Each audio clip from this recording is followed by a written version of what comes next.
ఈ పాదాలకు వందనాలు. మరొక తరుణాన్ని, అవకాశాన్ని తండ్రి మీ పిల్లలుగా మాకు అనుగ్రహించి తండ్రి, ఈ సాయంకాలం వేళ తండ్రి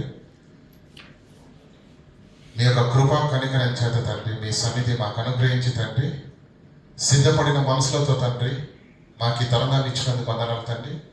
విని మరచువారంగా కాకుండా విన్న మాటల్లోని ఆంతర్యాన్ని గ్రహించుటకు తండ్రి మా హృదయాలను తెరవండి. దీనులను అల్పుడనైన నేను తండ్రి మీ పక్షాన్ని నిలబడి మాట్లాడబోతుండగా తండ్రి, పరిశుద్ధాత్మ దేవుని సహాయం చేత నన్ను బలపరిచి మీ పిల్లల హృదయాలను మీ వైపు త్రిప్పగలుగుటకు, వారి హృదయాలను వాక్యం యొక్క మాధుర్యంతో తండ్రి నింపగలుగుటకు శక్తిని అనుగ్రహించవలసిందిగా వేడుకుంటూ క్రీస్తున్నామని ప్రార్థన అడిగి వేడుకుంటామా పరమ తండ్రి, ఆమేన్. ప్రియులారా, తీతుకు రాసినటువంటి పత్రిక అవగాహనలో మొదటి భాగాన్ని, పరిచయ భాగాన్ని మీకు గత వారం చెప్పడం జరిగింది. అందులో పౌలు, అపోస్తలుడైనటువంటి పౌలు దైవ సేవకుడు తన ఆత్మీయ కుమారుడైనటువంటి తీతుకు ఈ పత్రికను రాసినట్టుగా చూశాను. అవునా? ఈ తీతు పౌలు గారి మొదటి ప్రయాణములో ఉన్నాడో లేడో మనం ఖచ్చితంగా చెప్పలేం, కానీ మొదటి ప్రయాణం తరువాత రెండు సంఘటనలు జరిగాయి. ఒకటి వివాదము, రెండవది పౌలు బర్నబాలు వేరు కావడం. ఆ వివాదములో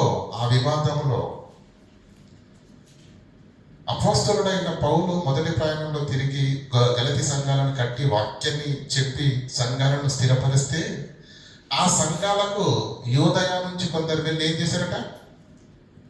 మోషే నియమించిన ధర్మశాస్త్రం ప్రకారంగా సున్నతి చేసుకుంటేనే మీకు రక్షణ, యేసు బాప్తిస్మము ఏ జంతనయ్యే అన్నట్టుగా దీన్ని చెడిపే విధంగా వాళ్ళు బోధ చేసేసరికి అనేకులు ఆ బోధకు ఆకర్షితులైపోయారు.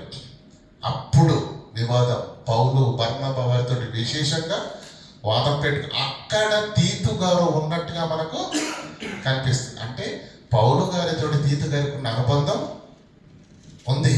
సేవా పరిచర్యలో మరి అనేక దినాలు సేవా పరిచర్యలో ఉన్నవాడిగా, తన వాక్యాన్ని విని ఆత్మీయంగా బలపడి ఎదిగిన వాడిగా మనకు తీతు గారు కనిపిస్తారు. అలా కనిపించిన తర్వాత ఒకనొక సందర్భంలో కొరంథీ పట్టణంలో నెలకొన్నటువంటి సమస్యను పౌలు గారు పత్రికను రాసి ఆ సమస్య సర్దుమణుగుతుందేమో అని అనుకొని వెంటనే పౌలు గారు వెళ్ళిన ఆ సమస్యను పరిష్కరించలేకపోతాడు. వాళ్ళంతా ఆవేశంతో ఉన్నారు అప్పుడు. కానీ ఆ సమస్యను తెలివిగా, యుక్తిగా తీతు గారు ఆవేశపడుతున్న వాడిని కూర్చోబెట్టి మరలా తన ఆత్మీయ తండ్రి లేదంటే తన ఆత్మీయ జీవితాలను నిలబెట్టినటువంటి కాపరిని తృణీకరించడం సబబు కాదని, వారు చేస్తున్న తప్పును వారికి ఎత్తి చూపించి మరలా పౌలు గారి విషయంలో మేము తప్పు చేసామని హృదయము వేదనతోటి పశ్చాత్తాపడే స్థితికి వారిని తీసుకొని వచ్చి, అంటే ఆ సంఘంలో ఉన్న సమస్యలు జాగ్రత్తగా పరిశీలించాడని, ఈ పత్రికను మొదటి చెరసాలలో నుంచి విడుదలైన తర్వాత రెండవ చెరసాలలోకి వెళ్ళడానికి ముందు ఈ పత్రికను రాశాడని కదా. ఇలాంటి పరిచయాన్ని మీకు గత వారం చెప్పడం జరిగింది. ఈరోజు పత్రికలోనికి వెళ్దాం కదండి. మీకు అవగాహన కొరకు మరి గత వారంలో కావలసిన ఇన్ఫర్మేషన్ అంతా ఇచ్చేసాను. ఇప్పుడు పత్రికలోనికి వెళ్దాం. చదవండి. తీతుకు రాసిన పత్రిక మొదటి వచ్చిన దేవుడు ఏర్పరచుకున్న వారి విశ్వాసము నిమిత్తమును, దేవుడు ఏర్పరచుకున్నాడు, సెలెక్ట్ చేసుకున్నాడు. ఎవరిని? ఏర్పరచబడిన వంశము, రాజులైన యాజక ఎవరినన్నాడండి కదా. దేవుడు ఏర్పరచుకున్న వారి విశ్వాసము నిమిత్తము. ఈ పత్రిక ఎందుకు రాయబడుతుందో ఏమండి? లెటర్ రాసేటప్పుడు మనము శ్రీయుత గౌరవనీయులైన రాసిన తర్వాత కింద రాసాం విషయం ఏంటి అని. సబ్జెక్ట్ ఇంగ్లీష్లో ఏమంటారు? సబ్జెక్ట్. లెటర్ రాసామనుకోండి, మెయిల్ పెట్టామనుకోండి, ఎలా ఉంటుంది? సబ్జెక్ట్ రాయాలి. దేని గురించి? సబ్జెక్ట్ రాస్తున్నాడు. ఏమని? దేవుడు ఏర్పరచుకున్న వారి విశ్వాసము నిమిత్తము. నిత్య జీవమును గూర్చిన నంబర్ 1. నంబర్ 2 ఏంటి? నిత్య జీవమును గూర్చిన నిరీక్షణతో కూడిన. నిత్య జీవం వెళ్ళాలంటే ఏం చేయాలో తెలుసా? నిరీక్షణతో కూడిన ఉండాలి. భక్తికి ఆ నిరీక్షణ ఎలా ఉండాలి? భక్తికి అనుసంధానమైనదై ఉండాలి. అవునా?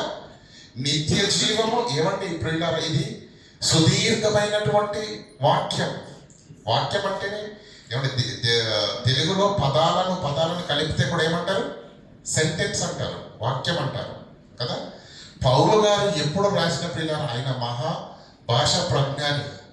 ఆయన రాసినటువంటి దీంట్లో ఎంత పెద్ద పదాన్ని కుదించి రాసిన మీరు ఆలోచించండి. నిత్య జీవమును గూర్చిన నిరీక్షణతో కూడిన భక్తికి ఆధారమగు. భక్తికి ఆధారం ఏంటి? భక్తి ఎలా నిలబడుతుంది? భక్తికి పునాది ఏంటి? సత్యం, దేవుని వాక్యం, సత్యం. భక్తికి ఆధారమగు సత్య విషయమైన అనుభవ జ్ఞానము అది మీకు రావాలి. ఎందుకు రాస్తున్న పత్రిక? ఎన్ని విషయాలు చెప్పాడు చూడండి. దేవుడు ఏర్పరచుకున్న విశ్వాసము నిమిత్తము, ఏర్పరచుకున్న వారి విశ్వాసము నిమిత్తం. నంబర్ 1. నంబర్ 2, నిత్య జీవమును గురించి. కాలయాపనకు, వాళ్ళని కవ్వించటానికో, వారిని నవ్వించటానికో, వారిని సంతోషపెట్టడానికో కాదు.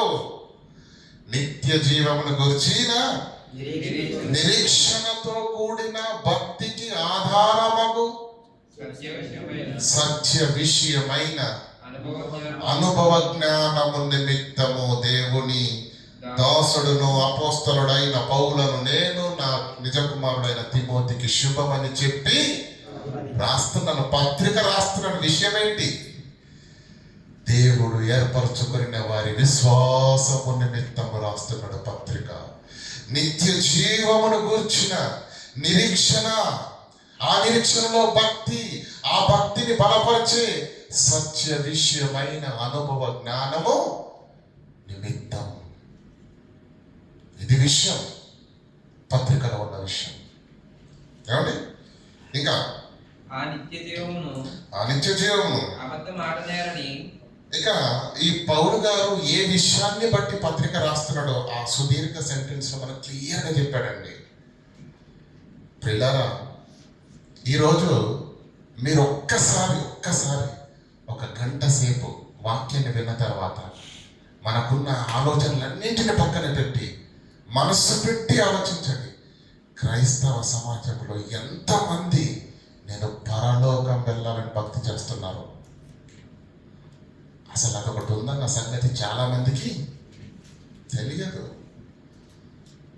60 ఏళ్ళ జీవితంలో దేవుడు నన్ను కాపాడాలి, నా పిల్లల్ని కాపాడాలి, నా కుటుంబాన్ని దీవించాలి, నాకున్న రోగం పోవాలి, నాకున్న అవసరాలు తీరాలి అని దేవుని సన్నిధికి వెళ్తే నాకేదో క్షేమం కలుగుతుంది అన్న దృక్పథంతో ఉన్న క్రైస్తవులే ఉన్నారే తప్ప అనేకులు అసలు నువ్వు క్రీస్తు యుద్ధకు రావలసిన అవసరతనే నిత్య జీవం చేరటానికి కారణం ఏంటంటే ప్రపంచములో ముల్లోకాలలో నిత్య జీవాన్ని ఇచ్చే మోక్ష ప్రదాత ఇంకొకరు లేరు. నా ద్వారానే తప్ప ఎవడును తండ్రి యుద్ధకు రాడు. నేనే మార్గమును, సత్యమును, జీవమును. అందుకొచ్చారు మరియు యేసుక్రీస్తు దగ్గరికి. మర్చిపోయింది క్రైస్తవ్యం ఈ విషయాన్ని. అవసరాలు తీర్చాలా? నీవు నా దేవుని దగ్గరకు వస్తే నా అవసరాలు తీరుతాయని ఒకవేళ నువ్వు అనుకుంటే అమాయకుడా, దేవుని నమ్మని వాడు కూడా లోకంలో ఎంతో గొప్పగా. అర్థం చేసుకోండి. క్రీస్తు యుద్ధకు మనం ఎందుకు వచ్చామో తెలుసా? ప్రపంచంలో ముల్లోకాలలో ఎవరు చేయని కృప ద్వారా మనల్ని నిత్య జీవానికి తీసుకొని వెళ్తానన్నాడు. ఆ నిత్య జీవాన్ని ప్రసాదించే యోధుడు, నాథుడు, ప్రభువైన యేసుక్రీస్తు. ఆయన యుద్ధకు అందుకొచ్చాం మనం. మనకు ఆ విషయం కూడా తెలియకుండా పోయింది. అర్థమవుతుందా? పత్రిక ఎందుకు రాస్తున్నా? నిత్య జీవముని గురించిన నిరీక్షతో కూడిన భక్తికి ఆధారమగు సత్య విషయమైన అనుభవ జ్ఞానము మీకు రావాలని అందు నిమిత్తమై పత్రికను రాస్తున్నాడు తీతుడు. అర్థమవుతుందా? కనుక ప్రియులారా, ఈ పత్రికలో విషయం ఇది. ఇక 5వ వచనం చదువుకుందాం.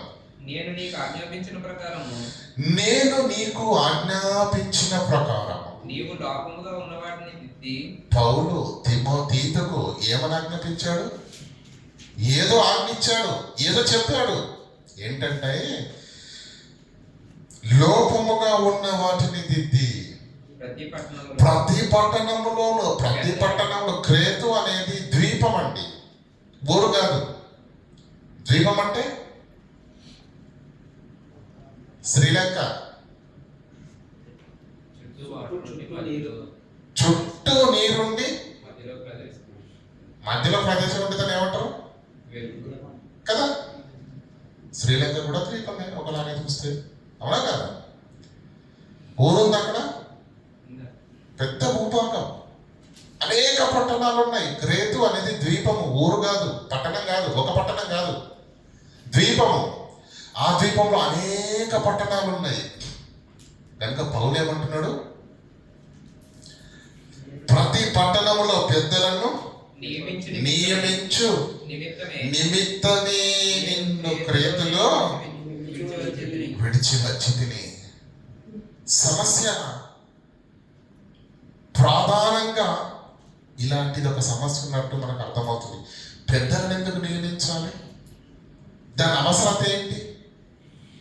ఎప్పుడు కూడా ప్రియులారా, ఆజ్ఞ ఎప్పుడు బయలుదేరుతుందో తెలుసా? ఆజ్ఞ ఎప్పుడు బయలుదేరుతుందో తెలుసా? అతిక్రమము ముందు, ఆజ్ఞ వెనకాల ఉంటుంది. నీకు అర్థం కావాలని చెప్తాను. ఈ హాల్లో మనం ఎంతకాలం నుంచి ఆరాధన చేసుకుంటున్నామండి? సుమారుగా 4-5 సంవత్సరాలు అయిందా? ఈరోజు మరి ఎవరైనా మన సహోదరులు కానీ సహోదరులు కానీ టీలు కాఫీలు సమస్యలు ఇచ్చారనుకోండి, చెప్తున్నాను మీకు అర్థం కావడానికి. బయటకి ఎందుకండి, అక్కడ ఏసీ లేదు, ఇక్కడే కూర్చొని తింటామని చెప్పేసి హ్యాపీగా తిన్నారు. సమోసా ముక్కలు కింద పడేశారు, ఛాయ్ అండి టీని కింద పారబోసారు, చెత్తగా కచరంతా చేసి వెళ్ళిపోయారు అనుకోండి. వచ్చే వారం ఏముంటుంది చెప్పండి? అతిక్రమము జరిగి ఇంతకాలం ఎప్పుడైనా ఇక్కడ నోటీస్ పెట్టారా? లేదు. కారణం, మనము మన ఆధీనంలో మనం ఉన్నాము, మన సరిహద్దులో మనం ఉన్నాం. ఇప్పుడు కానీ కచర చేసి వెళ్ళండి, ఖచ్చితంగా వచ్చే వారికి ఇక్కడ స్టిక్కర్లు అంటించకపోతే అడగండి. ఏమంటారు? ఈ చెత్త వేరాదు. Eat and drink not allowed in this board room.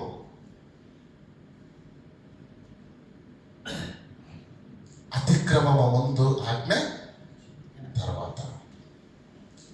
ఎందుకు పెద్దలను నియమించవలసిన పరిస్థితి ఏర్పడింది అని మనకు అర్థం కావాలంటే ఏం జరిగిందో మనకు అంతేనా కదా?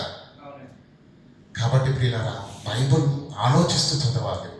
ఇది గనక ఇప్పుడు మనం ఆలోచన చేద్దాం, అసలు ఏం జరుగుతున్నది అంటే 10వ వచనం చూద్దాం. అనేకులు విశేషముగా సున్నతి సంబంధులను. అయితే మీరు ఇక్కడ కొద్దిగా ఆగాలి ప్రియులారా. ఈ ప్రతి పట్టణంలో పెద్దలను నియమించవలసిన అవసరత ఎందుకు వచ్చింది అని మనం ఒకవేళ ఆలోచనలోనికి వెళ్ళగలిగితే, దాని యొక్క పూర్వాపరాల్లోనికి వెళ్ళగలిగితే, యేసుక్రీస్తు ద్వారా ప్రారంభించబడిన ఈ హితబోధ, పరలోకపు బోధ, ఆత్మీయ జీవితాలను వెలిగించే బోధ యేసు నోట ప్రారంభమై ఆనాడు అనేకులకు ప్రకటింపబడిన క్రీస్తు మాటలను విని నిలదొక్కున్నది మాత్రం ఎంతమంది అండి? 12 మంది శిష్యులే. అందులో ఒకడు యేసుక్రీస్తు కంటే ముందే మరణించాడు, అవునా? ఈ 11 మంది పెంతెకొస్తేను పండగ దినానికి ముందు 12వ వాడిగా మత్తయిని చేర్చుకున్నారు. ఈ 12వ మంది ప్రారంభించి అపోస్తలులు అద్భుతాలను, సూచక్రియలను, మహత్కార్యాలను చేసుకుంటూ సమాజంలోనికి వెళ్ళి సువార్తను ప్రకటించి ఈ సత్య సువార్తను ఆరోగ్యకరమైన బోధను అనేక ప్రాంతాలకు అనేక పట్టణాలకు వెదజల్లుతూ క్రీస్తు యొక్క పరిమళ సువాసన అనే సువార్తను వ్యాపింప చేస్తూ అనేక జీవితాలను అనేక హృదయాలను దేవుని వైపు త్రిప్పుతూ ఆత్మీయంగా బలపరుస్తూ అనేకులను దేవుల్లో నిలబెడుతున్న వేళ పరిశుద్ధాత్మ దేవుని సహాయం చేస్తా సంఘాలు విస్తరిస్తున్న వేళ పదులు వందలు వేలు లక్షలలోకి విస్తరిస్తున్నారు ఆనాడు క్రీస్తును నమ్ముకున్న వారు క్రైస్తవులు. అలా దేవుని సువార్త భూమి మీద ప్రకటింపబడుతూ అనేక హృదయాలు కట్టబడుతూ సంఘాలు వర్ధిల్లుతున్నప్పుడు కన్ను పుట్టిన అపవాది వర్ధిల్లుతున్న పచ్చగా కలకలలాడుతున్న సంఘాలను చూసి దీనిని ఏం చెయ్యాలి, లేకుండా చేయలేను కానీ ఏం చేయగలను, దీన్ని కలిపి చెరపాలి. అర్థమవుతుందా కదా? సంఘాలు పరిశుద్ధాత్మ దేవుని సహాయం చేత అపోస్తలుల యొక్క సూచక్రియల చేత బలము చేత జ్ఞానము చేత వాక్యాలను చెబుతూ అనేక ప్రాంతాలకు సంఘాలను వెళ్ళి సంఘాలను కడుతూ అనేకులను దేవుని వైపు తిప్పుతూ ఒకవైపు దేవుని నమ్ముకుంటున్న దేవుని పిల్లలు అనేకులు ఇలా సంఖ్య పెరుగుతున్నప్పుడు అప్పుడు ఏం జరిగిందో తెలుసా? చూడండి 2 కొరింథీయులకు రాసిన పత్రిక 2వ అధ్యాయం 17వ వచనం.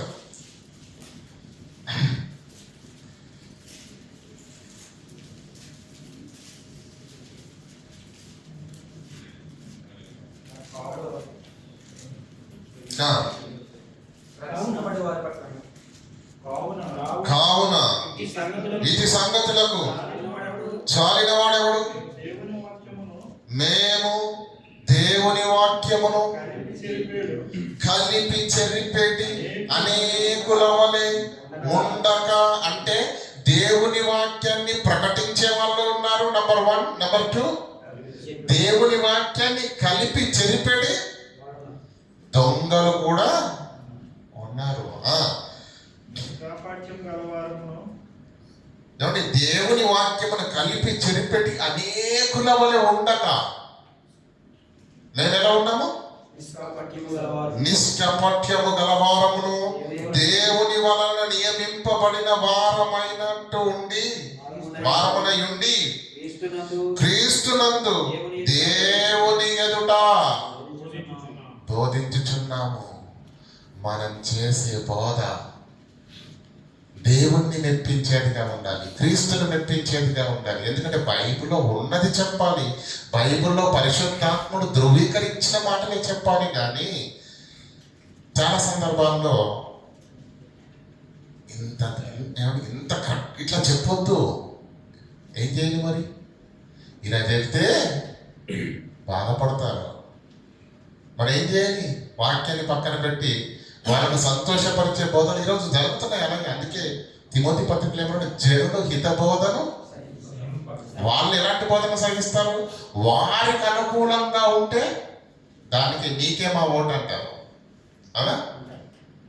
ప్రజలు అలా ఉన్నారు, బోధకులు అలా ఉన్నారు. కానీ వాక్యం ఏమంటుంది? కలిపి చెరిపెట్టి అనేకుల వలె ఉండక, అంటే పరిశుద్ధాత్మ దేవుని సహాయం చేత ప్రారంభ శతాబ్దంలో క్రైస్తవుల సంఖ్య వర్ధిల్లుతూ సంఘాలు సస్యశ్యామలంగా పచ్చదనంతో నిండుకొని ప్రియులారా, ఒక పంట ఎలాగ మనకు కనిపిస్తుందో ఆ విధంగా సంఘాలు ఎదుగుతున్నప్పుడు అపవాది తన అనుచరులను కూడా తెచ్చింది. ఏం చేసిందో తెలుసా? ఆ సంఘాలను మీరేం చేయాలంటే కలిపి జరపండి. నీకు అర్థమయ్యే మాటలు చెప్తాను. చేపల కూర వండడానికి ఎంత టైం పడుతుందండి? చెప్పండి. శుభ్రం చేయాలి కదా, అవునా? చాలా ఇష్టం కదమ్మా. వండడం చాలా కష్టం. అమ్మగారు మంచి వంట వండారనుకోండి, ఏంటి వండి సిద్ధం చేసి పెట్టారు. నాకు అక్కసి, నాకు కోపం, నేనేం చేశాను? దాన్ని చెడిపోయాలి. ఏం చేయాలి? అలాంటి వెళ్ళగానే ఏమండి 2 గరిటల ఏంటి ఏమండి పొడి ఉంటుంది కదండి, కారం పొడి, అందులో కలిపేశారనుకోండి ఏమైంది? సిద్ధపరిచిందేమో ఆ సిస్టర్, నేనేం చేశాను? దాన్ని లేకుండా చేయలేను, దాన్ని దొంగిలించలేను. ఉండాలి దాంట్లో ఇంకేదో కలిపితే ఏమైపోయింది? అది తినడానికి వీలు లేదు. ఈరోజు వాక్యం ఏం చేస్తున్నాం తెలుసండి? మళ్ళీ బయట నుంచి రారు, కలిపి చెరపుతారు. ఇది ఇలాగే ఉంచండి. ఒక్కసారి ప్రకటన గ్రంథానికి రండి. మొదటి 22వ అధ్యాయం 18వ వచనం చదవండి. ఈ గ్రంథమందున్న ప్రవచన వాక్యములను విను ప్రతివానికి, ఈ గ్రంథమందు ఉండు ప్రవచన వాక్యములను విను ప్రతి వానికి 22:18. నేను సాక్ష్యం ఇస్తున్నది నేను సాక్ష్యం ఇస్తున్నది ఏంటంటే, ఎవడైనా సరే ప్రపంచంలో వీటితో మరి విశ్వాసి అయినా, బోధకులైనా, పేరున్న వాళ్ళైనా, పేరు లేని వాళ్ళైనా, లక్షల మంది ఫాలోవర్స్ ఉన్న, చిన్న మందగా ఉన్న ఎవరైనా వీటితో మరి ఏదైనా వీటిలో ఎవరైనాను వీటితో మరి ఏది కలిపిన ఎడల ఈ గ్రంథంలో వ్రాయబడిన 19వ వచనం, ఎవడైనాను ఈ ప్రవచన గ్రంథం వాక్యంలో ఉన్న ఏదైనాను తీసిన ఎడల ఒకటి కలపొద్దు, ఒకటి తీయొద్దు. నువ్వు కలపటానికి దేవుని వాక్యంలో ఏది తక్కువగా, దేవుడు ఇది సర్వసత్యంగా ధృవీకరించి పరిశుద్ధాత్మ చేత ఏమన్నా తెలుసా? ఒకటి కలపొద్దు, ఒకటి తీయొద్దు. మీ ఆత్మీయ జీవితాలు వర్ధిల్లటానికి, మీ ఆత్మీయ జీవితాలు పరలోకానికి వెళ్ళటానికి కావలసిన సర్వసత్యము సంపూర్ణంగా సిద్ధం చేసి దేవుడు ఇక్కడ భద్రపరచరు. మీరు లేఖనాలలో ఉన్నది చదవండి, మీరు లేఖనాలలో ఉన్నది నమ్మండి, మీరు లేఖనాలలో ఉన్నది చెప్పండి. లేనిది కలపొద్దు, ఉన్నది తీయొద్దు. ఈ రెండింట్లో నువ్వు ఏది అతిక్రమించినా ఏం జరుగుతుందో తెలుసా?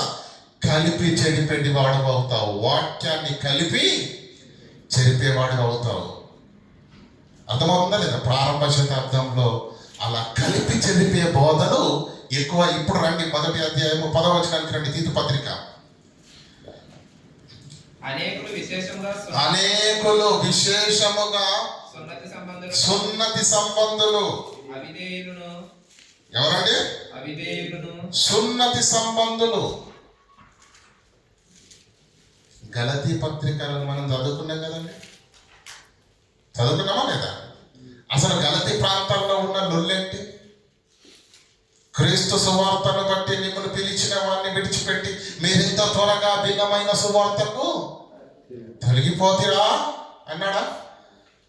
పౌలు వాక్యాన్ని చెప్తే పౌలు ఏం చెప్పాడు? ఆకాశము క్రింద యేసు క్రీస్తు నామములనే మీరు రక్షణ పొందాలి, కానీ భూమి మీద ఏ నామంలో మీకు రక్షణ లేదు. ఇది ఇశ్రాయేలు వంశమంత్ర రూఢిగా తెలుసుకోవాలి అని చెప్పాడు. రక్షణ ఎలా వస్తుందండి? మనకు రక్షణ ఎలా వస్తుందండి? యేసు నామములోనే. అవునా కదా? వీళ్ళేమంటున్నారు? మోషే నియమించిన ధర్మశాస్త్రంలో మనము సున్నతి చేయించుకుంటేనే మనకు రక్షణ వస్తుంది. ప్రారంభ శతాబ్దంలో ప్రతి పట్టణాన్ని, ప్రతి సంఘాన్ని కుదిపేసిన అతి ప్రాముఖ్యమైన సమస్య ఈ ధర్మశాస్త్రాన్ని గురించిన వివరణ, ఈ ధర్మశాస్త్ర సంబంధమైన సున్నతిని గురించిన వివాదమే. అది క్రేతులో కూడా కనిపిస్తుంది. చదవండి. అనేకులు విశేషముగా సున్నతి సంబంధులు అవిధేయులను, వదరబోతులను, మోసపుచ్చు వారనై ఉన్నారు. సున్నతి చేసుకుంటేనే రక్షణ అనే వ్యాఖ్య ఉందంట. రక్షణ ఎలా వస్తుందండి? చూడండి ఒకసారి అపొస్తలుల కార్యములు 4వ అధ్యాయం చూడండి. మనం చాలాసార్లు చూసాం కదా మాటలు. అపొస్తలుల కార్యములు 4వ అధ్యాయం.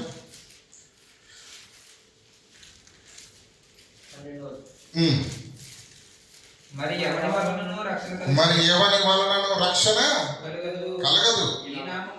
ఈ నామముననే మనము రక్షణ పొందవలను గాని ఆకాశము క్రింద మనుషులలో ఇవ్వబడిన మరి ఏ నామమున రక్షణ పొందలేము. రక్షణ పొందలేమో. అపొస్తలుల కార్యములు 13వ అధ్యాయము 38వ వచనం తీయండి దయచేసి. కాబట్టి సహోదరులారా మీకు ఈయన ద్వారానే యేసుక్రీస్తు ద్వారానే పాప పాప క్షమాపణ ప్రచురమగుచున్నదని మీరు మీరు మోషే ధర్మశాస్త్ర విషయములో నీతిమంతులుగా తీర్చబడలేక ధర్మశాస్త్రము వలన ఏ విషయములో నీతిమంతులుగా తీర్చబడకపోతిరో ఆ విషయములో విశ్వసించు ప్రతివాడు ఈయన వలన అంటే యేసుక్రీస్తు వలననే నీతిమంతుడిగా తీర్చబడతాడు. నీతిమంతుడిగా తీర్చబడాలంటే, రక్షణ పొందాలి అంటే యేసును నమ్మాలా, ధర్మశాస్త్రాన్ని పట్టుకోవాలా, సున్నతి చేయాలా, బాప్తిసం తీసుకోవాలా? చెప్పండి కదా. కానీ ఇంత చెప్పినా, యేసు వచ్చినా, యేసు బోధ చేసిన, అపోస్తలులు బోధ చేసిన ఇంకా సున్నతి సంబంధులు ఇంకా ఆ కాలంలో ఉన్నారు. వీళ్ళు ఎక్కడి నుంచి వచ్చారు? కలిపి చెరిపెట్టి బోధను విన్నారు. చదవండి. అనేకులు సున్నతి సంబంధులు అవిధేయులను వదరబోతులను మోసపుచ్చువారునై ఉన్నారు. వాళ్ళ నోరులు అంటే వాళ్ళ వాయిస్ ఎక్కువైంది. అక్కడ అర్థమవుతుందా లేదా? వీళ్ళ యొక్క ప్రభావం ఎక్కువగా ఉంది, వీళ్ళ యొక్క బోధ ఎక్కువగా ఉంది. ఇదో నువ్వు గలమెత్తాలి, వాళ్ళ నోరు మూసుకోవాలి, వాళ్ళ నోరు మూయించవాలను. ఎందుకు నోరు మూయించాలని చెబుతున్నాడు? ఇంత ఖండితంగా ఎందుకు చెబుతున్నాడు తెలుసా పౌలు? అటివారు ఉపదేశించకూడని వాటిని దుర్లాభము కొరకు ఉపదేశించుచు కుటుంబాలనే సర్వనాశనంలోనికి తీసుకొని వెళ్తున్నారు. ఏమండి? అటివారు ఉపదేశించకూడని వాటిని దుర్లభము కొరకు ఉపదేశించుచు కుటుంబములనే పాడు చేయించున్నారు. ఎంత భయంకరమైన ప్రమాదం అక్కడ ఉంది. కాబట్టి తీతు, నువ్వు గలమెత్తాలి, నువ్వు గర్జించాలి, నువ్వు మాట్లాడాలి, వాళ్ళ నోళ్ళు మూత పడాలి. ఏమండి? సున్నతి సంబంధులు సున్నతిని గణపరుస్తున్నారు. వాళ్ళు మోషే నియమించిన ఆచారాలనే పట్టుకొని వేలాడుతున్నారు. మోషే ధర్మశాస్త్రము వలన ఏ విషయంలో మీరు నీతిమంతులుగా తీర్చబడలేకపోయారో ఆ విషయంలో క్రీస్తు మిమ్మల్ని నీతిమంతులుగా తీర్చాడు. అంటే ధర్మశాస్త్రం వలన అవని పని యేసు వలన అయింది. ఇప్పుడు మనం రక్షించబడాలంటే, పాప క్షమాపణ మనకు కలగాలంటే క్రీస్తు యుద్ధకు వెళ్ళాలా, ధర్మశాస్త్రం యుద్ధకు వెళ్ళాలా, సున్నతి యుద్ధకు వెళ్ళాలా? కదా. కానీ ఈ వాక్యము బయలుపరచబడింది అప్పటికే. యేసు చెప్పాడు, అపోస్తలులు చెప్పారు, ప్రారంభ శతంలో క్రైస్తవులు చెప్పారు కదా. ఇలా ఆ యేసు చెప్పిన మాటలు కొన్ని 10 సంవత్సరాల దశాబ్దాలు గడిచిపోయిన తర్వాత కూడా ఇంకా ఆ బోధన ఇష్టపడే వాళ్ళు సున్నతి సంబంధులు క్రేతులో ఉన్నారు. వాళ్ళ నోర్లు మోయించాలి. నువ్వు చదవండి. ఇంకా వారిలో ఒకడు అనగా వారి సొంత ప్రవక్తలలో ఒకడు ఇచ్చాను. క్రేతీయులు ఎవరు అని ఒక్క మాటలు చెప్తున్నాడు ఇక్కడ మనకు. వాళ్ళ క్యారెక్టర్స్. క్రేతీయులు ఎల్లప్పుడూ అబద్ధికులను, దుష్ట మృగములనై, సోమరులను, తిండిపోతులు. ఈ సాక్ష్యము నిజమే. ఆలోచించండి. వారి యొక్క క్యారెక్టర్స్ ఎలా ఉన్నాయంటే, అక్కడున్న ప్రజల జీవన విధానాలు లేదంటే వారి మనస్తత్వాలు ఎలా ఉన్నాయంట? ఎల్లప్పుడూ అబద్ధములు ఆడువారు. నంబర్ 1 దుష్ట మృగములు, తిండిపోతులను, సోమరులను. ప్రియులారా, గ్రీకులో క్రెటిజో అనే ఒక పదం ఉంది. క్రెటిజో అంటే అర్థం ఏంటి? క్రెటిజో అన్న పదానికి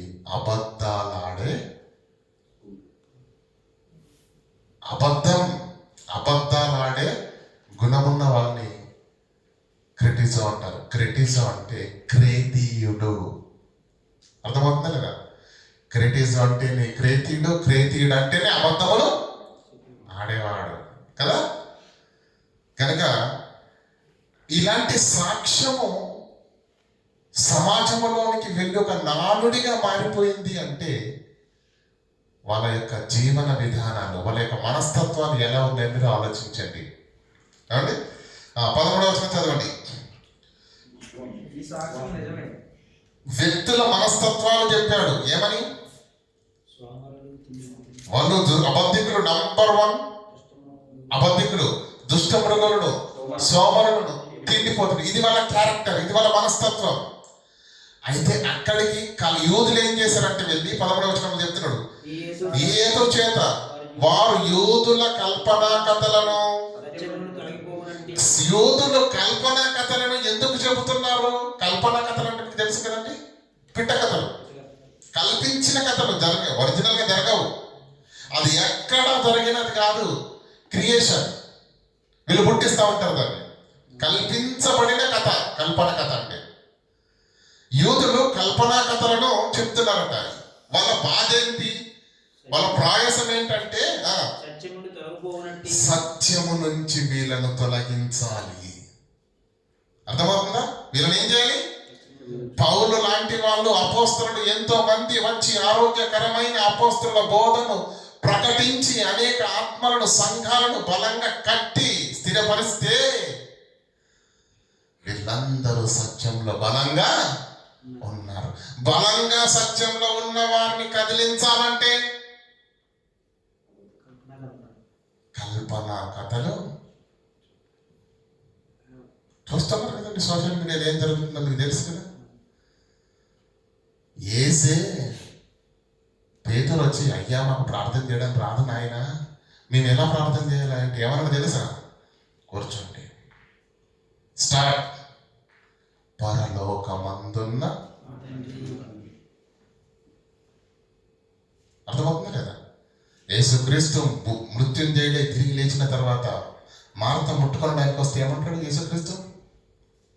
అమ్మ, నన్ను ముట్టుకోవద్దు, నేను తండ్రి వద్దకి ఇంకా ఎక్కి పోలేదు. నువ్వు ముందుగా వెళ్ళి నా సహోదరులకు ఒక మాట చెప్పు. ఏం చెప్పాలయ్యా? నా తండ్రియు మీ తండ్రియు, నా దేవుడును మీ దేవుడును అయిన వాని యొద్దకు నేను ఎక్కిపోతున్నాను. తండ్రి తండ్రి తండ్రి అని పదే రాయబడితే ఈ రోజులో దౌర్భాగ్యమైన బోధ వచ్చింది. వింటున్నారు కదా? వింటున్నారు లేదా? బైబుల్లో ఏం రాయబడింది? ఒకటి కలపొద్దు, ఒకటి తీయొద్దు. బైబిల్లో రాసిందే మాట్లాడాలి, బైబిల్లో ఉన్నది నమ్మాలి. ఎందుకంటే పరిశుద్ధాత్మ దేవుడు ధృవీకరించిన లేఖనాలే ఈ బైబిల్. అవునా కదా? విశ్వాసమందు ఉన్నవారి నుంచి సత్యము నుంచి తొలగించాలి అంటే ఏం చేయాలని? కలిపి చెడపాలి. ఇందాక చెప్పాను కదా, కూర వండి సిద్ధం చేస్తే నేనేం చేశాను? గట్టిగా 4 గరిటెల కారం వేసాను అనుకోండి, తింటారా? తినరు. అది తినడానికి పనికి రాకుండా పోయింది. గనుక ప్రియులారా, ఏం చేస్తున్నట్టు కల్పనా కథలను సత్యము నుండి తొలగిపోవునట్టి మనుష్యుల కట్టడలను వాళ్ళు లక్ష్య పెడుతున్నారు. తీతు, నువ్వు వాటిని లక్ష్య పెట్టక గద్దించు. అర్థమవుతుందా? అనేకులు యూదుల కల్పనా కథలకు సత్యము నుండి తొలగించేటటువంటి మనుషుల కట్టడలను వారు లక్ష్య పెట్టారు. కనుకనే సత్యములో నుంచి తొలగిపోయారు. విశ్వాస విషయమున స్వస్థుల నిమిత్తము మనము వారిని అలాంటి వారిని యోధుల కల్పన కథలకు ప్రభావితులైన వారిని, సత్యము నుంచి వైదొలిగించాలని మనుషుల కట్టడలను గొప్ప చేస్తున్న వారిని కఠినంగా గద్దిస్తేనే సత్యం స్థాపించబడుతుంది. కఠినంగా గద్దిస్తేనే సత్యము స్థాపించబడుతుంది. పవిత్రులకు అన్ని పవిత్రములే గాని అపవిత్రులకు అవిశ్వాసులకు ఏది పవిత్రమైనది కాదు. వారి మనస్సును వారి మనస్సాక్షి ఏది అపవిత్రమైందంట? వారి మనస్సాక్షి అపవిత్రమైంది కాబట్టి వాళ్ళకంతా అపవిత్రాలే. పచ్చ కామర్లు ఉన్న వాడికి లోకం తెల్ల కనిపిస్తుందండి. కారణం, లోకంలో పచ్చ ఉందా, కళ్ళలో ఉందా పసుపు? పచ్చదనం ఎక్కడుంది? కామర్లు ఎక్కడున్నాయి? కళ్ళల్లో, లోకంలో కాదు. కనుక ప్రియులారా, వీరి హృదయాలు చెడిపోయాయి, వీరి మనస్సాక్షి చెడిపోయింది. కనుక వారికి ప్రతిదీ చెడుగానే కనిపిస్తుంది. చూడండి ఇంకా, దేవుని ఎరుగుదుమని వారు చెప్పుకుందురే కానీ అసహ్యమైన జీవితాలు, అవిధేయమైన జీవితాలు, ప్రతి సత్కార్యము, దేవుని కార్యము విషయములో భ్రష్టత్వము కలిగి తమ క్రియల వలన దేవుని ఎరుగమన్నట్టు ఎలాంటి బ్రతుకులు వాళ్ళయో మీరు అర్థం చేసుకోవాలి. మీకు సింపుల్ అర్థం కావడానికి మాట చెప్తానండి. స్కూల్లో క్లాస్ రూమ్ ఉంటుంది కదండి, క్లాస్ రూమ్లో టీచర్ ఉన్నారో లేదో నేను చూడకుండా చెప్తాను. తెలుసా? చెప్పచ్చా? వాళ్ళ ప్రవర్తనని మనకు అర్థం చేస్తుంది. మాస్టర్ గారు లేరనుకోండి, ఏం చేస్తారు? అమ్మ బాబోయ్, టాప్ లేచిపోద్ది పిల్లలందరికి కదా. కేరింతలు, కొట్టుకోవడం, ఏమండి నానా బీభత్సం చేసేస్తారండి. అప్పుడు అర్థమైపోద్ది మాస్టర్ గారి క్లాస్లో లేరు. సైలెన్స్గా కెమ్మనకుండా ఉన్నారనుకోండి, అర్థమేంటి? దత్తం మాస్టర్ గారి చేతిలో ఉంది, మాస్టర్ గారు క్లాస్ రూమ్లో ఉన్నారు అంటే వారి ప్రవర్తన ఏం చెబుతుంది మనకు? మాస్టర్ గారు ఉన్నారా లేరా అన్నది వారి ప్రవర్తననే చెప్తుంది. వీళ్ళ బ్రతుకులు ఏం చెబుతున్నాయో తెలుసా? వీళ్ళ బ్రతుకులను చూస్తే వీళ్ళ దేవుని నమ్మింది, వీళ్ళ దేవునికి భయం ఉన్నది అన్నట్టుగా విచ్చలవిడితనంగా బ్రతుకుతున్నారు వాళ్ళు. చూడండి ఏమంటున్నాడు? దేవుని ఎరుగుదమని చెప్పుకుందురే గాని, పేరుకే క్రైస్తవులు, పేరుకే దేవుని పిల్లలు, ప్రతి అవిధేయత వాళ్ళలోనే, ప్రతి నీచకార్యం వాళ్ళలోనే, ప్రతి గొడవ వాళ్ళదే కదండి. అసహ్యుడు, అవిధేయులు, ప్రతి సత్కార్యమునకు, సత్కార్య విషయమై భ్రష్టులై, అంటే దేవుని పని అంటే మాత్రం ఒప్పుకోరు. ఒప్పుకుంటారా? ప్రతి సత్కార్యము విషయమై భ్రష్టులై తమ క్రియల వలన, తమ పనుల వలన, తమ ఆలోచనల వలన, తమ జీవిత విధానం వలన దేవుని ఎరగమన్నట్టు, అంటే వాళ్ళ బ్రతుకుల్లో దేవుని భక్తి కానీ, వాళ్ళ బ్రతుకుల్లో దేవుని భీతి కానీ లేదనే లేదు. అంటే వాళ్ళని చూస్తే అర్థమైపోద్ది వీళ్ళు దేవుని నమ్ముకున్నారా నమ్ముకోలేదా. కానీ నమ్ముకున్న వాళ్ళే వాళ్ళు దేవుని నమ్ముకున్నామని చెప్పుకుందిరే, కానీ వాళ్ళ బ్రతుకులను చూస్తే, వాళ్ళ ఆలోచనలు చూస్తే, ఏమంటే మద్యం తాగడం, ఏమండి అపవిత్రమైన జీవితాన్ని కలిగి ఉండడం, ఏమండి పొరుగు వారిని ఉసురు పెట్టడం, పొరుగు వారిని ప్రేమించమని యేసుక్రీస్తు చెప్తే పొరుగువాడి ఉసురు పెడుతూ గొడవలకు, కొట్లాటలకు, ప్రతి నీచ కార్యంలో మనం ఉన్నాం అనుకోండి. పేరు క్రైస్తవులేనా అన్నట్టుగా ఉండదండి. ఉంటుందా? ఉండదా? కనుక పిల్లరా, వారి పేరు, వారు ఏమంటున్నారట? మేము దేవుని నమ్ముకున్నామని చెప్పుకుందరే కానీ వారి క్రియలు ఎలా ఉన్నాయట?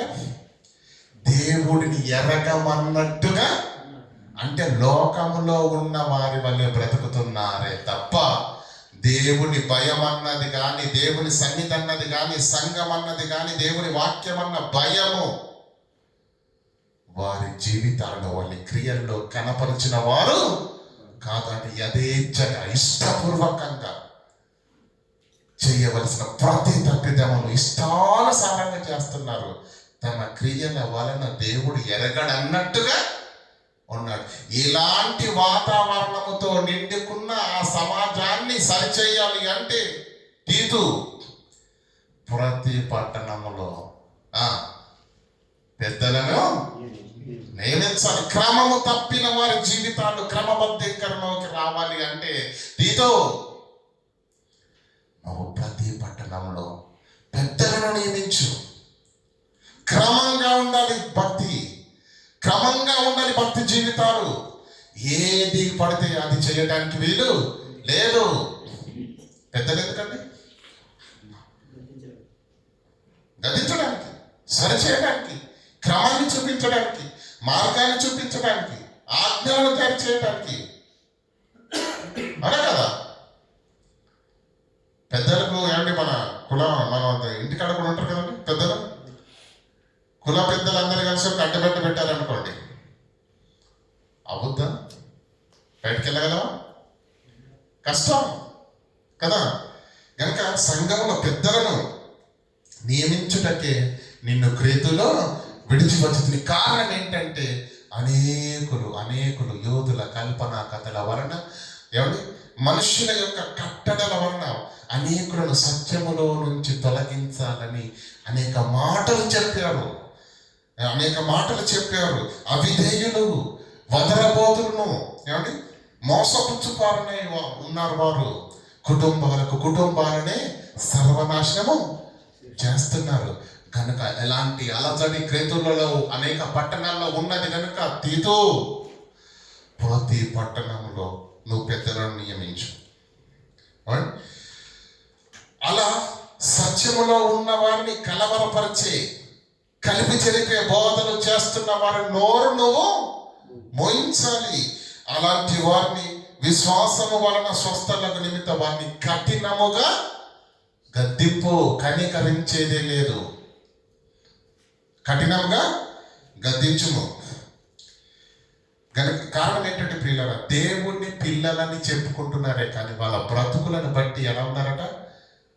దేవుని ఎరగమన్నట్టుగా.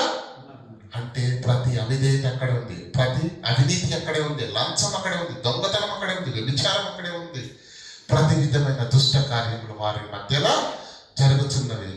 వీళ్ళను చూస్తే వీళ్ళు దేవుని పిల్లలని ఎవడు అనడు అన్నట్టుగా వారి భక్తి జీవితాలు ఉన్నాయి. కనుక ఆ భక్తి జీవితాలను సరిచేయాలంటే, వారిని క్రమపరచాలంటే గద్దించాలి, ఖండించాలి, పెద్దలను నియమించాలి. అందు విషయమై ప్రియులరా మరి తీతు గారికి పత్రికలు రాస్తున్నాడు. చదవండి 2వ అధ్యాయం. నువ్వు బోధ చేసేటప్పుడు కుమారుడా హితబోధనే చేయాలి తప్ప స్వార్థ ప్రయోజనాల కొరకు అనేకుల వారి నువ్వు చేయడానికి వీలు. అంటే ఆత్మీయ తండ్రి కదా సలహాలు, సూచనలు చెప్తా ఉంటాడు. ఎలాగనగా ఇక్కడ వృద్ధుల విషయానికి వచ్చేసాడండి. ఇక్కడ వృద్ధులు మితానుభవం కలిగిన వారును, మాన్యులను, స్వస్థ బుద్ధి గల వారును, విశ్వాస, ప్రేమ, సహనముల యందు లోపము లేని వారై ఉండవలనని వారికి బోధించము. వృద్ధులకి ఏం బోధించాలటండి? మితానుభవం గలవారును, మాన్యులను, స్వస్థ బుద్ధి గలవారును, విశ్వాస సహనముల యందు లోపము లేని వారునై. మీరు లోపము లేని వారుగా ఉండాలి. మీరు పెద్దవాళ్ళు, మీరు వయసులో చాలా పెద్దవాళ్ళు, మీకెంతో అనుభవ జ్ఞానం ఉన్నది. మీరు ఆవేశపడకూడదు, మీరు తొందరపడకూడదు. ఏమండి, వృద్ధులకు ఏం బోధించాలో చెప్పాడు. కింద ఏమంటాడు చూడండి. అలాగనే వృద్ధ స్త్రీలు కొండ కత్తెలను మిక్కిలు మద్యపానాసక్తులనై ఉండక ప్రవర్తన యందు భయభక్తులు కలిగిన వారై ఉండవలెనని నీవు బోధించు తీతో. ఆగండి అక్కడ ఏమంటున్నాడు?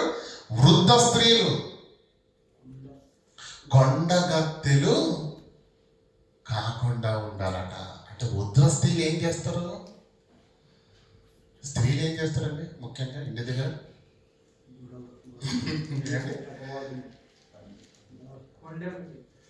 కొండగత్తెలు అంటే దాని అర్థం ఏంటో తెలుసా? కొండలు చెప్పడం.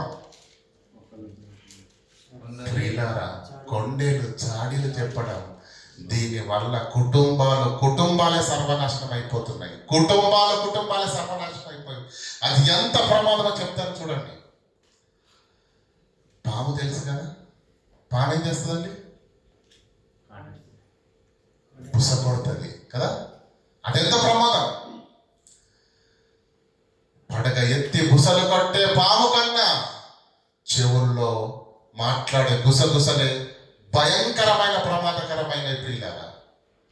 అర్థమవుతా? బుసలు కొట్టే పాము కన్నా చెవుల్లో ఆడే గుసగుసలే కుటుంబాలను, జీవితాలను సర్వనాశనం చేస్తే ప్రియులారా. ఎవరికి వారే అన్నట్టుగా ప్రేమ రహిత్యమైన కుటుంబాలు సమాజం ఈరోజు మన కళ్ళతో చూస్తున్నాం ప్రియులారా. ఒకనాడు కుటుంబం అంటే ఎంత పెద్దదండి బాబు కదా? ఫ్యామిలీ ఫోటో సరిపోదు, స్టేజ్ సరిపోదు కదా? పెదనాన్న, చిన్నాన్న, మామయ్య, అత్తయ్య, బాబాయిలు, పిన్నులు, అబ్బో. ఇప్పుడు భార్య, భర్త, ఇది కుటుంబం. ఆ కుటుంబంలో కూడా సమాధానం ఉంటుంది. మళ్ళీ ఎవరి ఫోన్ వాళ్ళదే. మనుషులు ఒకే ఇంటి ఉంటారు కానీ ఎవరిని పలకరించుకోరు. ఎవరితో ప్రేమగా మాట్లాడరు. పిల్లరా చూడండి, కొండగత్తెలను ఈరోజు చూడండి. వృద్ధ స్త్రీలు ముఖ్యంగా, అంటే దయచేసి అమ్మ మీరు స్త్రీలను అంటున్నాను అని అనుకోకండి. సమాజంలో ఇలా ఉంది. ఇంటి దగ్గర గొడవలకు ప్రధాన కారణం ఏమో చెప్పండి. ఇక్కడి మాట అక్కడికి, అక్కడి మాట ఇక్కడికి వచ్చింది అనుకోండి. ఏదో విన్నారు ఒక మాట, అది అలా ఉంచుతా అయిపోతుంది కదా. ఏం చేస్తారు? ఇక్కడ మాటను పనిగట్టుకొని మోసుకుంటూ వెళ్ళి నేనేమన్నాడు తెలుసాడు, ఆడొకటంటే దానికి ఇంకో 2 కలిపి చెప్పేస్తాడు. ఆడనుకుంటాడు బస్తి మీద సవాలంటూ గొడవకు దిగుతాడు కదా. కొండగత్తెలు కుటుంబాలు, సంసారాలు, జీవితాలు సర్వనాశనం అయిపోతున్నాయి. ఏమండి, వృద్ధాప్యంలో ఉన్నారు కదండి, జీవితాన్ని చూశారు కదండి. ఏం చెప్పాలండి? ఏం చెప్పాలి? ఒక పక్క చావు దగ్గర పడుతుంది, ఒక పక్క శరీరం మృతతుల్యమైపోతున్నది. దేవుని భయము, చావు భయము 2 కంటికి కనిపిస్తున్నప్పుడు ఏం చెప్పాలి? తన కళ్ళ ముందున్న మనవడికి కానీ, మనవరాళ్ళకి కానీ, తన చుట్టూ ఉన్న సమాజానికి కానీ తన జీవిత అనుభవాన్ని చెప్పవలసింది పోయి ఇది పక్కన పెట్టి కొండగత్తెలు, ఇంకోటి ఏంటి, మిగులు మద్యపానాసక్తులు. ఏమండి, ధూమపానం తాతలు చేసేవాళ్ళు అనుకున్నాం అప్పట్లో. తాతలే ఉన్నారా? బామ్మలు కూడా ఉన్నారు. చుట్ట తాగే బామ్మలు కూడా ఉన్నారా లేదా? ఉన్నారు. అది ఆనాడే కాదు, ఈనాడు కూడా. ఒకరోజు ఏమండి, మద్యపానం, సారాయి అంటారు కదా, అది పురుషులే కాదండి, స్త్రీలకు కూడా మీకు మేము తక్కువ లేమన్నట్టుగా. ఒకప్పుడు పల్లెల్లో ప్రియులరా ఉదయం నుంచి సాయంకాలం వరకు ఎర్రటి ఎండల కష్టపడినటువంటి చదువు లేని వాళ్ళు సారాయి అనే దాన్ని తాగేవాళ్ళు అండి. అవునా? ఇప్పుడు ట్రెండ్ ఏంటో తెలుసా?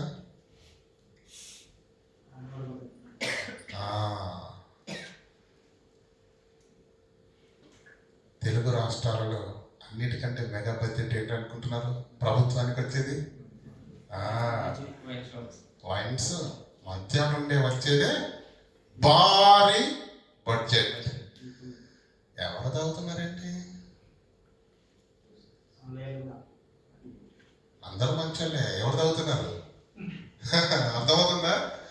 కనుక ప్రియులారా, వృద్ధులు ఒక పక్క తమ కళ్ళ ముందున్నటువంటి బాధితరాలను ప్రభావితం చేసే కష్టాలను, నష్టాలను, వారి జీవితంలో అనుభవించిన అనుభవాలను చెప్పి, ఒక పక్క దేవుని వాక్యాన్ని, ఒక పక్క జీవితంలో వాళ్ళు పడిన కష్టాలను, ఇదిగో నాన్న నేను ఈ విషయంలో నిర్ణయం తీసుకున్నాను, ఇలా పడిపోయాను, నువ్వు జాగ్రత్త అని వారిని జీవితాలను నిలబెట్టే మాటలు చెప్పవలసిన వృద్ధులు కొండ కట్టెలు మద్యపానాసక్తులున్నాయి, ఉండటానికి వీలు లేదు. దీపు ఇది చెప్పు, వాళ్ళకు చెప్పు. ఇంకా ఎవరి స్త్రీలు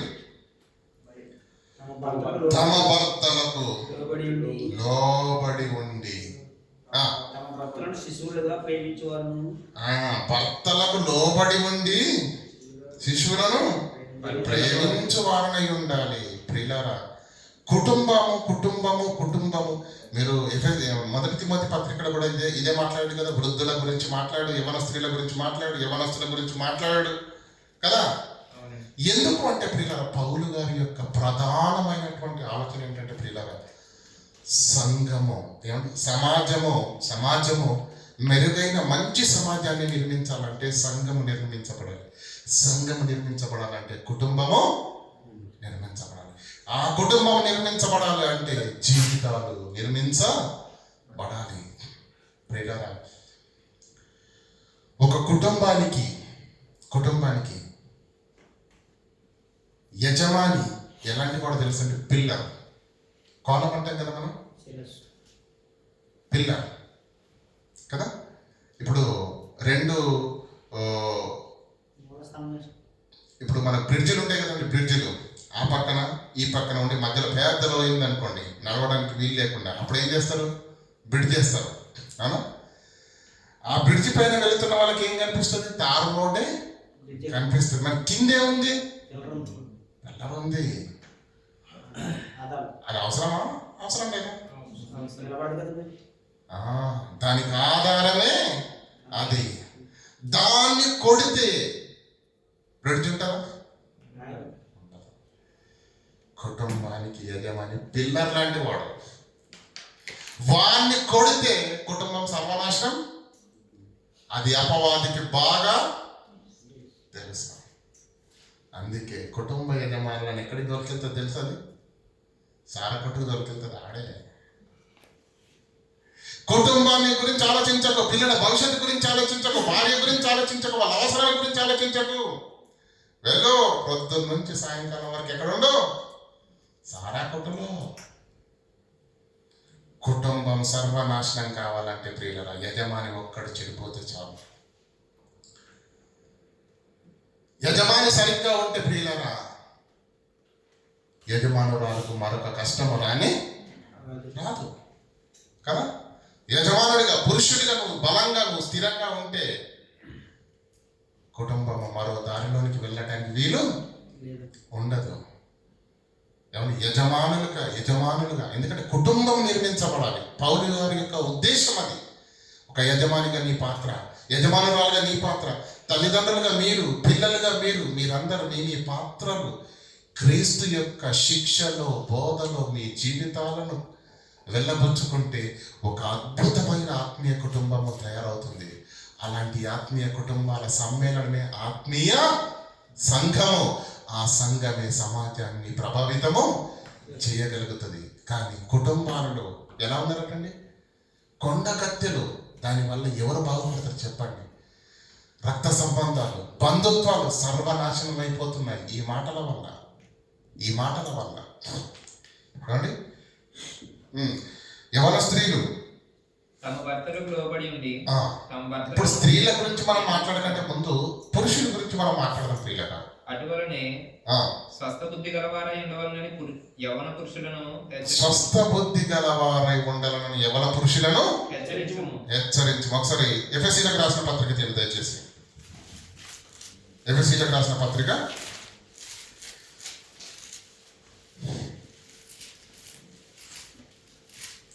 5వ అధ్యాయం 25వ వచనం. పురుషులారా ఆ, మీ భార్యను ప్రేమించు. మీ భార్యలను ప్రేమించు. ప్రేమించండి, ప్రేమను పలకరించండి కదా. ఎందుకో తెలియదు, బయట ఎవరితోటి మాట్లాడినా చిరునవ్వుతోనే మాట్లాడతాడు, భార్య మాట్లాడితే మాత్రం చిరాకు వచ్చేస్తుంది. ఎందుకో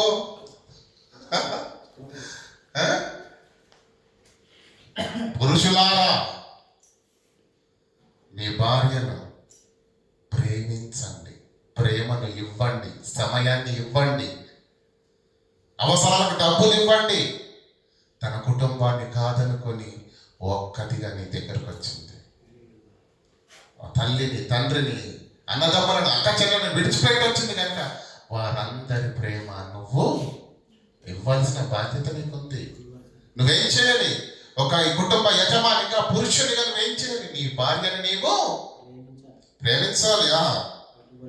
అటువలే క్రీస్తు కూడా సంఘమును ప్రేమించి అది కలంకమైనది, అది ముడతయైనది, ఇది మరి ఏదైనా లేక పరిశుద్ధమైనది గాను నిర్దోషమైనది గాను మహిమగల సంఘము. క్రీస్తు సంఘాన్ని ప్రేమిస్తున్నాడా లేదా? ప్రేమిస్తున్నాడా లేదా? అయితే నువ్వు నీ భార్యను ప్రేమించడం కూడా తప్పు కాదు. 23వ వచనం చదవండి. స్త్రీలకు ఏం చెప్తున్నాడు? స్త్రీలారా ప్రభువునకు వలె మీరు మీ సొంత పురుషులకు లోబడి ఉండండి. లోబడి ఉండండి. లోబడి ఉండమన్నాడా, లోపరుచుకోమన్నాడా? ఇప్పుడు ఎలా ఉన్నారు తెలుసా అండి? లోబడి ఉండరు, కను సైగతో శాసిస్తారు బాబోయ్ కదా. మాట్లాడరండి బాబు. ఇంటికి కొత్త వచ్చారు అనుకోండి, ఇప్పుడు మాట్లాడరు, కంటి చూపుతో చెప్పేస్తారు. అర్థమవుతుందా లేదా? స్నేహితులు వచ్చి బయటకు వెళ్దాం అన్నాడు అనుకోండి, వెళ్తాడా? అలా చూస్తాడు. చూడగానే ఆమె చూపుతో చెప్తుంది వెళ్ళాలో వెళ్ళొద్దో. లోపడుతున్నారా, లోపరుచుకుంటున్నారా? క్రీస్తు సంఘమునకు శిరసై ఉన్నలాగున పురుషుడు భార్యకు శిరసై ఉన్నాడు. స్త్రీలారా భర్త అనేవాడు యజమాని శిరస్సు లోబడి ఉండాలి. అది నీ బాధ్యత. ప్రేమించాలి, అది నీ బాధ్యత. అర్థమవుతుంది లేదా? ఒక యజమానిగా నువ్వు, ఒక భార్యగా, యజమానురాలుగా నువ్వు మీ పాత్రను పోషిస్తే మిమ్మల్ని చూస్తూ మీ గర్భాన పుట్టిన మీ పిల్లలు ఎలా, అమ్మో మా డాడీ ఇలా ఉంటాడు, అమ్మో మా అమ్మ ఇలా ఉంటుంది, మీ సంస్కారం, మీ ప్రవర్తన వారు చూసి నేర్చుకుంటారు. తద్వారా ఏమవుతుంది? ఒక అందమైన ఆత్మీయ కుటుంబం నిర్మించబడుతుంది. ప్రియులారా, కుటుంబ నిర్మాణంలో పురుషునిది పాత్ర ఎంత ఉందో ఏమాత్రము తక్కువ లేకుండా స్త్రీ పాత్ర కూడా అంతే ఉంది. కొన్ని విషయాలు చెప్తాను జనరల్గా, మీకు అర్థమైపోతాయి. స్త్రీ కుటుంబ నిర్మాణంలో కానివ్వండి, లేదంటే మన ఆధ్యాత్మిక జీవిత నిర్మాణంలో కానీ ఆమె యొక్క పాత్ర ఎంత ఉందో నీకు అర్థం చేయించే ప్రయత్నం చేస్తాను. ఈ మధ్యకాలంలో ఒక కొటేషన్ చూశాను, సూపర్గా నచ్చిందండి నాకు. అది స్త్రీ తలనొప్పి రావాలన్నా స్త్రీయే, ఆ తలనొప్పి పోవాలన్నా స్త్రీ. ప్రేమించగలదు, ఏడిపించగలదు. అర్థమవుతుందా లేదా? బాధను ఓదార్చగలదు, గుండెల నిండా బాధను నింపగలదు. త్యాగం చేయగలదు, మోసం కూడా చేయగలదు. ఓర్చుకోగలదు, కట్టలు తెంచుకున్న ఆవేశంతో తిరగబడగలదు. చూసారండి, మంచి ఎంత ఉందో చెడు కూడా అంతే ఉంది. గనక వీరు మంచిలో వాడబడాలి అంటే వీరిలో మంచిని నింపాలి. ఆ మంచిని నింపేది దేవుని యొక్క వాక్యమే. కనుక ఏమంటున్నాడంటే తీతో, మీకు సంఘటన చెప్తానండి. తెలుగు 2 రాష్ట్రాలనే కాకుండా యావత్ ప్రపంచాన్ని కలవరపరిచినటువంటి ఒక యథార్థమైన సంఘటన, ఒక వార్త. ఇద్దరు భార్యాభర్తలు పట్టణంలో ఉండేవాళ్ళు, సిటీలో. 6 నెలల తర్వాత ఇంటికి వచ్చారు. ఇంటికి వచ్చిన తర్వాత ఎవరైతే ఉన్నారో భర్త, తన కుటుంబస్తులు గమనిస్తూ ఉన్నారు. అతన్ని చూస్తే వాళ్ళకి ఎందుకో డౌట్ వచ్చింది. ఇతడు మా అన్నయ్య కాదు, ఇతడు నా కుమారుడు కాదు. ముఖం అలాగే ఉంది, అలవాట్లు కానీ ఏమండి ఏది కూడా కనిపించట్లేదు. అసలు ఏంటి అని ఆలోచన చేశారు. జరిగిన సంఘటన, పోలీస్ స్టేషన్కి వెళ్ళి కుటుంబస్తులు పోలీసులకు జరిగింది చెప్పేసరికి వాళ్ళు హడావుడి చేయకుండా వారి వేళ వెళ్ళారండి. వెళ్ళి ఆ స్త్రీని పట్టుకొని, లేడీ కానిస్టేబుల్స్ ఉంటారు కదా, తీసుకొని వెళ్ళి వాళ్ళ స్టైల్లో, వాళ్ళ పద్ధతిలో విచారించి అడిగారండి. అప్పుడు తెలిసిందండి నిజం. నివ్వెరపోయింది. సినిమా డైరెక్టర్లు కూడా ఈ వీడియో పైన మాట్లాడితే ఏమన్నా తెలుసా, నేను ఒక డైరెక్టర్ను, నాకు రాలేదు ఈ ఆలోచన, నాకు ఈ ఆలోచన వచ్చింటే నేను సినిమా తీసేవాళ్ళరా బాబు అన్నాడు. ఏం జరిగిందో తెలుసా,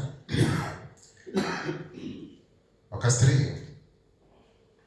తన ప్రియుడితో కలిసి భర్తను చంపేసింది. చంపి వారున్న ఇంటి వెనక భాగంలో ఎంత తెలివి ప్రదర్శించిందంటే, తన భర్త ఫోటోను చక్కగా తీసుకుని డాక్టర్ గారికి ఇచ్చి 10 లక్షలకు బేరం మాట్లాడి ప్రియుడి ముఖాన్ని కోసి ప్లాస్టిక్ సర్జరీ చేయించింది. ఎలా? ప్రియుడు ముఖాన్ని కోసి, ఏమండి, భర్తను చంపి ప్రియుడు ముఖం పైన గట్టు పెట్టి దీనిగా ప్లాస్టిక్ సర్జరీ చేయించింది. అంటే భర్తలాగే కనిపిస్తాడు. ఇక ముఖం ఎలా ఉంటుందండి? భర్తలాగే ఉంటుంది. ఏమండి, ముఖం భర్తలాగా ఉన్నంత మాత్రాన ఆయన చిన్నప్పటి నుంచి ఉన్న అలవాట్లు, చేసే సిగ్నేచర్ ఎక్కడొక్కడ దొరకరా? దొరికారు కనుకనే అనుమానించినటువంటి కుటుంబస్తులు పోలీసులకు చెప్పగానే వారి పద్ధతిలో విచారణ చేసేసరికి ఆమె చెప్పిన నిజాలు విని ప్రపంచం నివ్వెరపోయింది. ఎంత క్రూరత్వమా! తల్లి మాతృమూర్తి భూదేవి ఎంత సహనం ఉన్నదని స్త్రీ గురించి మనం గొప్పగా మాట్లాడుకున్నామే. అలాంటి స్త్రీలలో కూడా స్త్రీ జాతికి కలంకాన్ని ఆపాదించే దౌర్భాగ్యులు కూడా ఇలాంటి వాళ్ళు ఉన్నారు. అంటే పౌలు గారు చెప్తున్నది ఒకటే, స్త్రీ ప్రళయం, స్త్రీయే ప్రళయం. ప్రళయం అంటే విధ్వంసం సృష్టించగలదు. ఆ స్త్రీయే కుటుంబాన్ని కూడా నిర్మించగలదు. కష్టాన్ని, కన్నీళ్లను దిగమింగుకొని తనకంటూ ఒక సొంత ఆలోచన, తనకంటూ ఒక సొంత కోరిక అనేది లేకుండా తన జీవితాన్ని సంపూర్ణంగా త్యాగం చేస్తూ భర్తను, పిల్లలను, వారి జీవితాలను, కుటుంబ భారువును, బాధ్యతను, పరువును, ప్రతిష్టను కాపాడటానికి వెలుగుతున్న కొవ్వొత్తిలాగా కరిగిపోతూ కుటుంబాన్ని నిలబెట్టగలదు.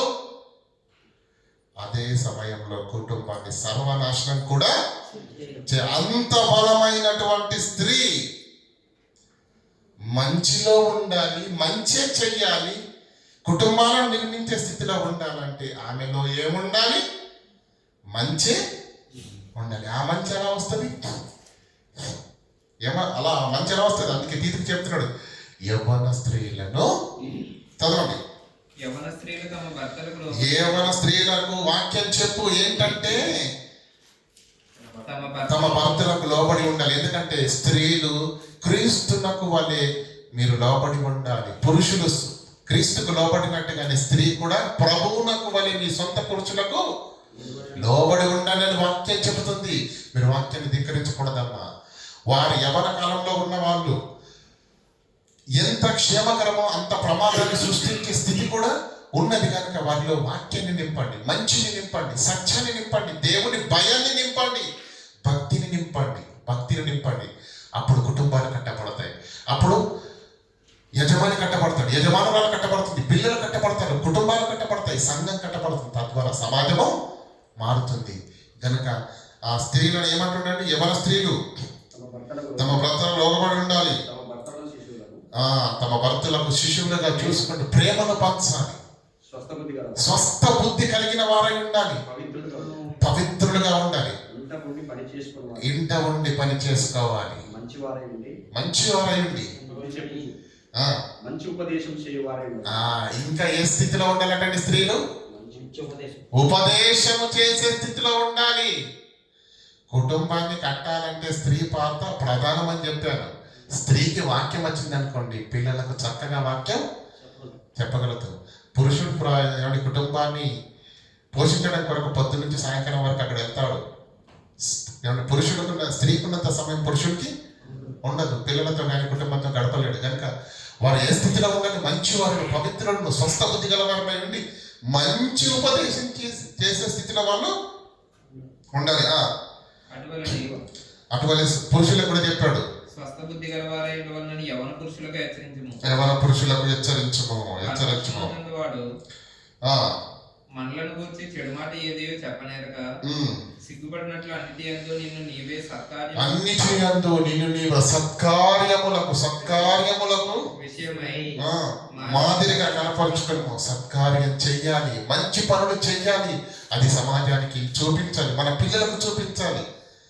ఏమండి, పిల్లలను చాలా మంది చింత కొడతారండి. ఎందుకంటే వీళ్ళ మాట వినట్లేదండి. నీకు అర్థం కావాల్సిన విషయం ఏంటో తెలుసా? పిల్లలు మాట వినరు, వాళ్ళు చూస్తారు. ఒక తండ్రిగా నువ్వు సారా గ్లాసును పట్టుకొని వస్తే వాడు కూడా అదే గ్లాసు పడతాడు. వాడు చూస్తున్నాడు, నిన్ను చూస్తూ పెరుగుతున్నాడు. నువ్వు వేసే అడిగే అడిగే రేపు వాడు కూడా వేస్తాడు. కాబట్టి ఒక యజమానిగా నువ్వు సరిగ్గా ఉంటే యజమానురాలుగా తను నీకు భయపడుతుంది, లోబడుతుంది, ప్రేమిస్తుంది. మీరిద్దరు సరిగా ఉంటే పిల్లలు భయభక్తులతో ఉంటారు, క్రమశిక్షణలో ఉంటారు, దేవుల్లో ఉంటారు, వాక్యంలో ఉంటారు, దేవుని శిక్షలో ఉంటారు, విధిలో ఉంటారు. కానీ ఈరోజు యజమానులు ఎక్కడున్నారు చెప్పండి? కుటుంబాలలో యజమానులు ఎక్కడున్నారు చెప్పండి? కష్టపడడానికి యజమాని బయటికి వెళితే వీడిని ఎలా మోసం చేయాలి, ఎలా మాయ చేయాలి అని చెప్పేసి కదా జరుగుతున్నాయండి ఈరోజు. కనుక ఇలాంటి వాతావరణం మన కుటుంబాల్లో ఉండకూడదంటే అందరిలో నింపవలసింది ఏంటి? దేవుని యొక్క వాక్యం, దేవుని యొక్క భీతి, ఆ పరిశుద్ధత, ఆ పవిత్రత, ఆ భయము, ఆ లేఖన సారము మన హృదయాల్లో ఉంటే చెడు చేయాలన్న ఆలోచన మనకు రావడానికి వీలు లేదు. అంతగా వాక్యంతో నింపాలి మనల్ని, మన పిల్లల్ని, మన కుటుంబాలను, భార్యలను, పిల్లలను అందరినీ నింపి మనకు సాధ్యమైనంత వరకు, మనలో ఉన్నంత వరకు, మనకు కలిగిన దాంట్లో నుంచి సత్కార్యములు చేస్తూ, మంచి పనులు చేస్తూ, సమాజానికి మన మాదిరిని చూపిస్తూ, మన చుట్టూ ఉన్న వారికి గొప్పల కోసమని కాదు, కానీ మనం చేస్తున్న మంచి పని ఇంకొక హృదయంలో కూడా రైట్, ఇది మంచి పని నేను చెయ్యాలి, ఒక ప్రేరణ వస్తుంది కదా. మంచిని చేస్తూ కనపరచాలని అక్కడ చెప్పినటువంటి మాటలను చూస్తాము. ఎన్నో వచనం, నీ ఉపదేశము మోసము లేనిది గాను మాన్యమైనది గాను హితవాక్యములతో కూడినదై ఉండవలను. దాసులైన వారు అన్ని విషయంలో యందు రక్షకుడు దేవుని యొక్క ఉపదేశమును అలంకరించినట్లు ఎదురు మాట అంటే పెద్దలుగా నియమిస్తున్నప్పుడు, యజమానులుగా ఉన్నప్పుడు వారికి లోపడండి అన్నాడు, ఎదిరించమన్నాడు. ఎదురు మాట చెప్పకండి.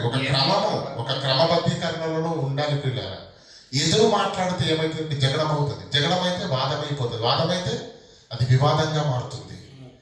కనుక లోబడి ఉండాలి. భర్త పురుషుడు క్రీస్తుకు లోబడి ఉండాలి, స్త్రీ పురుషుడికి లోబడి ఉండాలి, పిల్లల తల్లిదండ్రులకు లోబడి ఉండాలి, దాసులు యజమానులకు లోబడి ఉండాలి. తగ్గింపు, లోబడు కదా. ఏమీ అపహరించగా సంపూర్ణమైన మంచి నమ్మకము కనపరచుచు అన్ని కార్యములందు వారిని సంతోషపెట్టుచు వారికి లోబడి ఉండవలనని వారిని హెచ్చరించుము.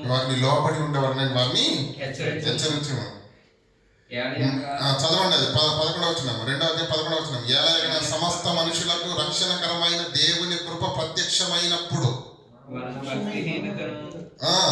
ఇహలోక సంబంధమైన దురాశలను విసర్జించి అంటే రక్షణ ప్రత్యక్షమైందా లేదా, కనుగొన్నామా లేదా, వచ్చిందా లేదా, మన జీవితాల్లోకి స్వాగతించామా లేదా. ఇప్పుడు మనం ఎలా ఉండాలి? ఇహలోక సంబంధమైన దురాశలను విసర్జించి శుభప్రదమైన నిరీక్షణ నిమిత్తము, శుభప్రదమైన, ఆరోగ్యకరమైన, క్షేమకరమైన రక్షణ నిమిత్తము అనగా మహాదేవుడును మన రక్షకుడైన యేసుక్రీస్తు యొక్క మహిమ యొక్క ప్రత్యక్షత కొరకు ఎదురు చూచుచు ఈ లోకంలో స్వస్థ బుద్ధితో, నీతితోను, భక్తితోను బ్రతుకుచుండవలనని బోధించుచున్నది. ఆయన సమస్త దుర్నీతి నుండి మనల్ని విమోచించి, ఆయన మన దుర్నీతి నుంచి మనల్ని విమోచించాడు. సత్క్రియల యందు ఆసక్తి గల ప్రజలను తన కొరకు ప్రత్యేకముగా తన సొత్తుగా చేసుకున్నాడు. సత్క్రియల యందు ఆసక్తి, క్రియలు లేని విశ్వాసము మృతము. సత్క్రియలు మన జీవితాలు ఉండాలి. మాటలు చెప్పడం కాదు, క్రియలు మన జీవితాల్లో ఉండాలి. ఈ సంవత్సరం ఉన్న క్రియల కంటే వచ్చే సంవత్సరం క్రియలు తరగాల. మనం ఒకటి చేసామనుకోండి, అయిపోయిందిగా, చాలిగా. హబక్కు మాట్లాడుతున్న మాటలు దేవుని చిత్తమైతే రాబోయే దినాల్లో మాట్లాడుకుందాం ప్రియులారా. సత్కార్యముల యందు ఆశ, ఆసక్తి కలిగి ఉండాలి. దేవుని వాక్యం పైన ప్రేమ ఉండాలి. ఆ మాటలు వినుటలో, ఆ విన్న మాటలను మన జీవితంలో అనుసరించుటలో, మన జీవితాల్లో అవిధేయమైన అపవిత్రమైన ప్రతిదాన్ని విడిచిపెట్టుటలో, దేవుణ్ణి సమీకరించుటలో మనం అన్నిత్యము దేవునికి దగ్గరగా ఉండాలి. ఏమండి? అదేవిధంగా 3వ అధ్యాయం మనం చూసుకున్నట్లయితే వీటిని గురించి 2:15 వీటిని గురించి బోధించు, హెచ్చరించము, సంపూర్ణ అధికారంతో దుర్బోధను ఖండించము. ఫుల్ పవర్ ఇస్తున్నాము. దుర్బోధను ఖండించు. బాధపడతారని బుద్ధగించవలసిన అవసరత లేదు. ఎందుకంటే ఈ దుర్బోధను బట్టి కుటుంబాలే నాశనం అవుతున్నాయి. అంటే ఒక వ్యసన పరుడి కంటే దుర్బోధ చాలా ప్రమాదం. వ్యసన పరుడి వలన, వాడు తాగే ఆ మద్యపానం వల్ల వాడి శరీరం ఒక్కటే నాశనం అవుతుంది. కానీ దుర్బోధ వింటే ఎంతమంది చెవుల్లోకి ఆ వాక్యం వెళుతుంది, వాళ్ళ జీవితాలన్నీ నాశనం అయిపోతాయి. అందుకే మీకు చెప్పాను, బుసలు కొట్టే పాము కంటే చెవుల్లో చెప్పే గుసగుసలాడే మనుషులే చాలా ప్రమాదం. కనుక ప్రియులారా, దుర్బోధను ఖండించుము, నిన్నెవరిని తృణీకరింపనీయకుము. 3వ అధ్యాయం ఇవన్నీ అధిపతులకు, అధికారులకు లోబడి ఉండాలని, ప్రతి సత్కార్యము చేయుటకు. ఎందుకంటే క్రేతీయులు, అబద్ధికులను, సోమరిపోతులను, తిండిపోతులు, పనులు చేయరు. వాళ్ళు పని చేయరు కానీ తిండి కావాలి.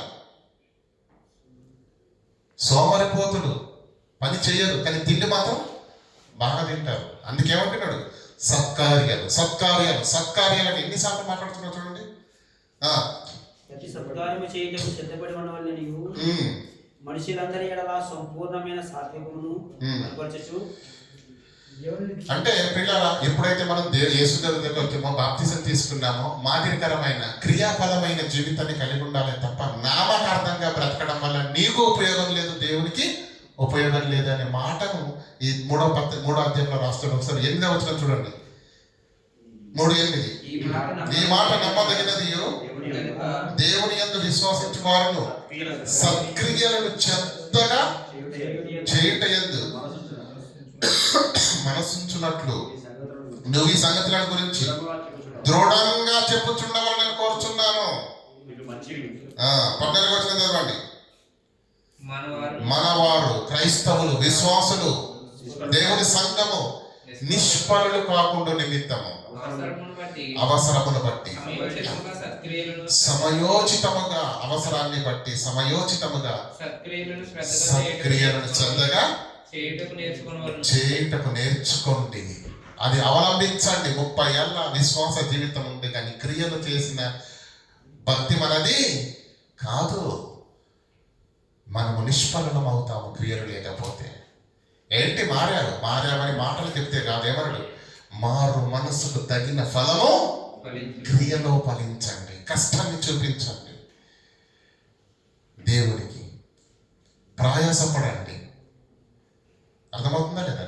గనుక పిల్లల ఈ తీతు పత్రిక అనేక కుటుంబాలను, అనేక జీవితాలను కట్టడానికి, క్రమం తప్పిపోయిన వారి జీవితాలను సరిచేసి కుటుంబంగా జీవితాలను కట్టాలని, తర్వాత కుటుంబాన్ని నిర్మించబడాలని, ఆ తర్వాత సంఘంగా అమర్చబడాలన్న ఉద్దేశంతో మరి తీతుడు తన ఆత్మీయ కుమారుడైన తీతుడు గారికి అధికారికంగా ఖండించమని గట్టిగా మరి అనేకమైనటువంటి పదాలతోటి మరి రాయబడినటువంటి పత్రిక తీతుకు రాసిన పత్రిక.